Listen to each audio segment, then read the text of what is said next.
$129. That was the price. That was the $129 was the price of the original Geonosis infantry battle droids. Right here, look at this, $129. That is it, and you got two of them. But now Hot Toys has decided they're going to sell one for $190. What should you expect? Let's talk about that.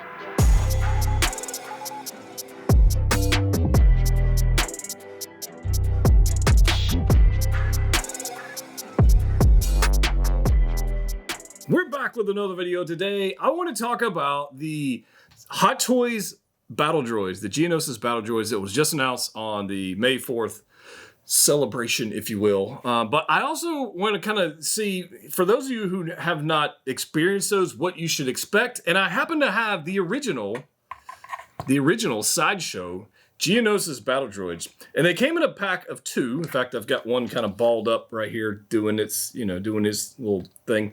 They came in a pack of two for $129. You got two blasters, you got two figures, and I want to kind of do. I guess we're going to do kind of like a retro review on this, and to see what we should expect and what we might look for Hot Toys to improve upon. I think that would be kind of interesting to talk about today, and whether or not I should buy 1 gazillion of these flipping things. So I want to, before we even get into that, I would like to know from you, have you already pre-ordered some of these? Are you going to get some? And if so, how many? Like, what's the appropriate amount? I have a number of clones, as you guys know, and I'm not sure, like, what's the number of battle droids to clones? Like, what's the proper display options for that? Is it 2 to 1? If it's 2 to 1, I'm screwed. If it's 4, somebody said it was like 10 to 1, which I think it's a bit overkill. But anyways, if they were 2 for $129, then I would say yes.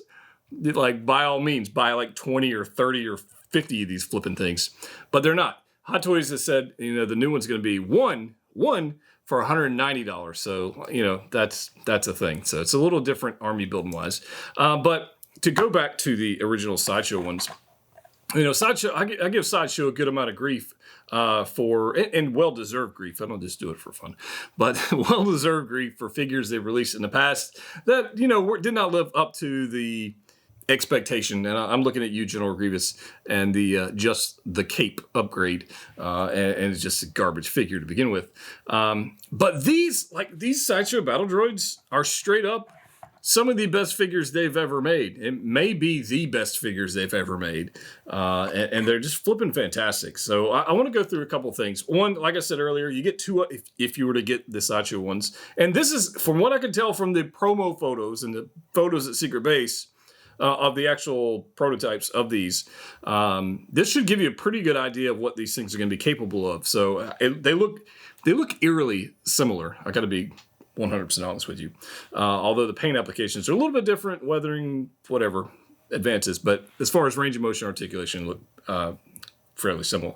So let's talk about these guys. Now, as far as standing up, these guys have a ridiculous amount of articulated joints.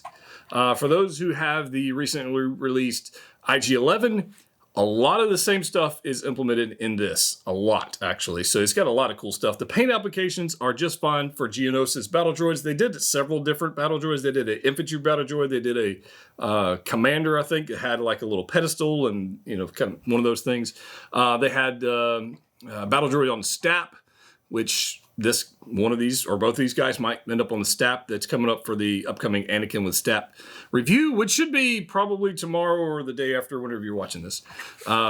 So, they're a lot of fun. So the one thing I love about battle droids is the personality and the humor and the posing fun you can have with these figures, unlike you can't have with other figures. Like with Vader, I mean, you can be a little quirky, I guess, if you want to, but the range of motion is not all that great on a Vader if you own one.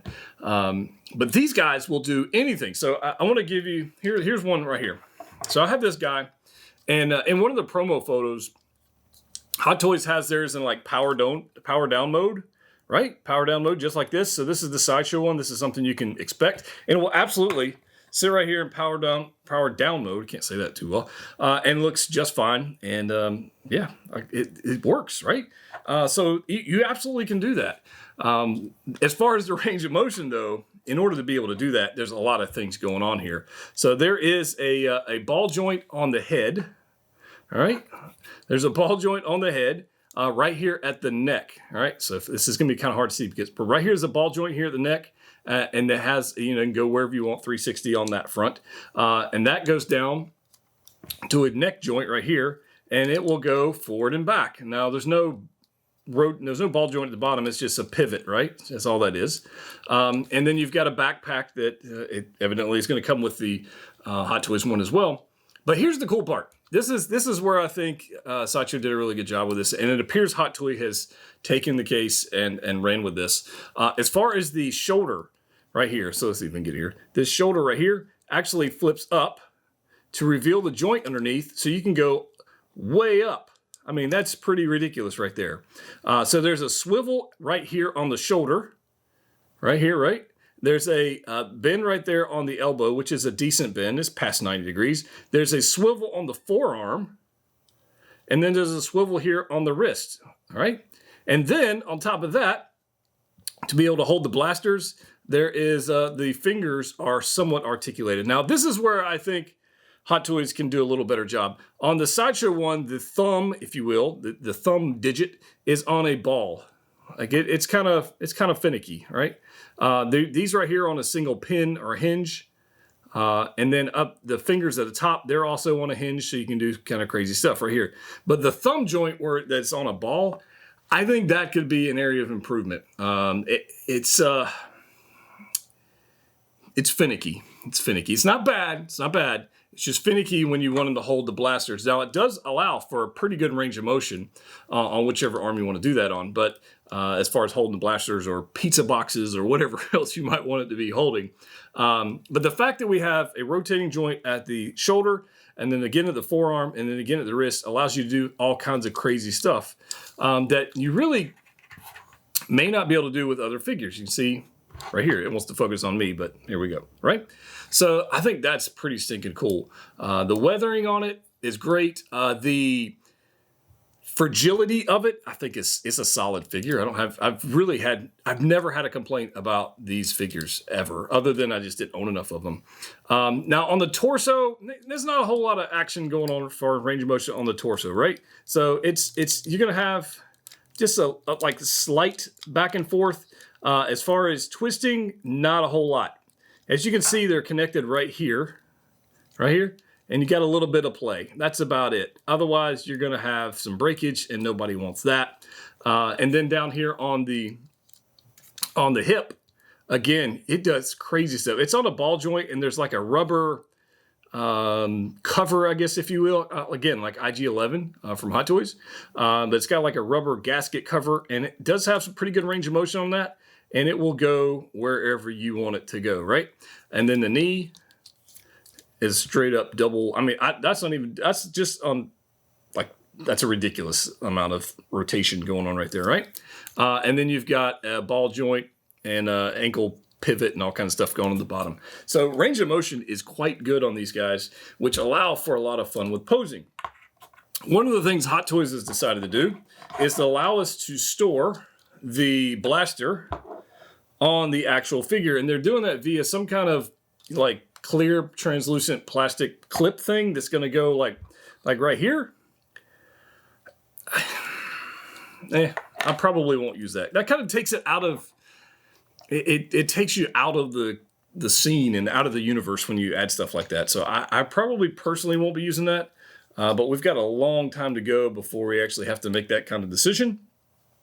But I don't think I'm going to do that. I know I have a pile of these in the Black Series figures, and they literally just have 2 peg holes, and the blaster pegs right there.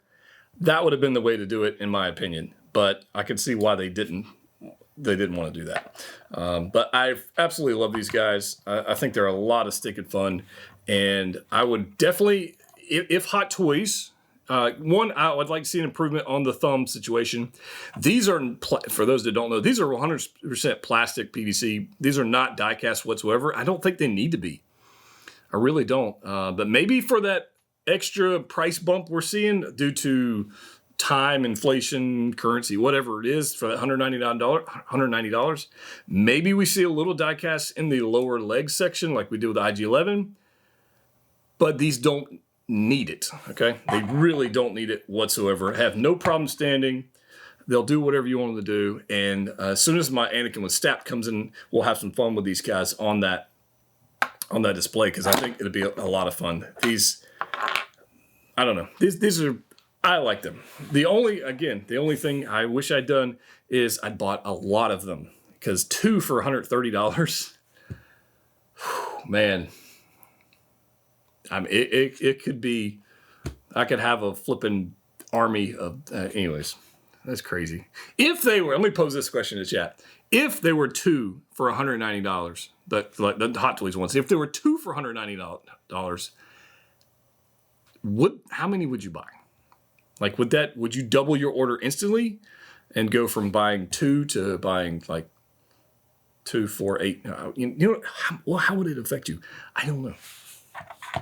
I'm super excited to see where this whole Attack of the Clones thing goes. I mean, are we going to get like a Dooku with his little, Walmart speeder?